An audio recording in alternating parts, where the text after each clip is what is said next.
ওই আব্বা অনেক অসুস্থ তো কিছু খেতে পারে না, তাই মিষ্টি খাচ্ছে চাইতে।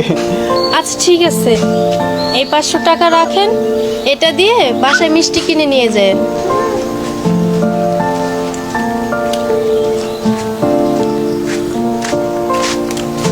ওসান আলী, এই না বিস্কুট খা। না তাহলে চা খাওয়া, না, তাহলে এই দোকানে যা পাওয়া যায় তাই খাও। আমি চাও খাবো না, বিস্কুটও খাবো না, মিষ্টি দেন। এই দোকানে কি মিষ্টি পাওয়া যায়? তোর আত অচল, তুই প্রতিবন্ধী, তোরে মায়া করে এই বিস্কুট এই চা খাতি করছিলাম, কিন্তু কি তুই খালি টাকা চাইস। এই তুই যেদিকে যাচ্ছিস সেই দিকে যা। আলী ভাই, মিষ্টি খেতে মন চাচ্ছে? না, আমি মিষ্টি খাবো না, আব্বা খাবে।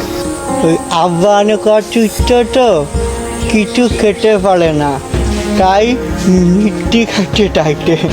আচ্ছা ঠিক আছে, এই 500 টাকা রাখেন, এটা দিয়ে বাসায় মিষ্টি কিনে নিয়ে যান।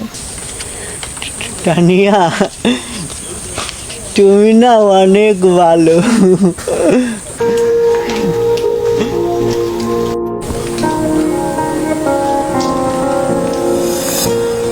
কিরে, তোর কসমেটিক্স কেনা শেষ?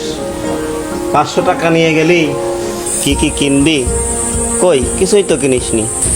হ্যাঁ বাবা, আমি কিছুই কিনি নাই। ওই যে পাশের বাড়ির হোসেন আলী আছে না, ওনাকে দিয়েছি ওই 500 টাকা।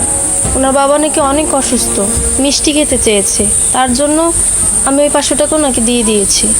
হোসেন আলী প্রতিবন্ধী হলেও খুব চালাক, তোর কাছ থেকে মিথ্যা কথা বলে ওই 500 টাকা নিয়ে গেছে। চল দেখবি, চল ওদের বাড়ি দেখবি, চল। আচ্ছা চল। আব্বা মিষ্টি খাচ্ছে। আব্বা এই না আব্বা।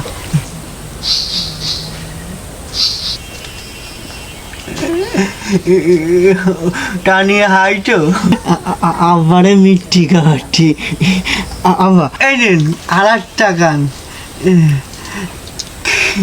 আব্বা এই মিষ্টি কেনার টাকা না ও ও ও ওইটি দিল, সেই টাকা দিয়ে মিষ্টি কিনে তোমারে খাওয়াচ্ছি।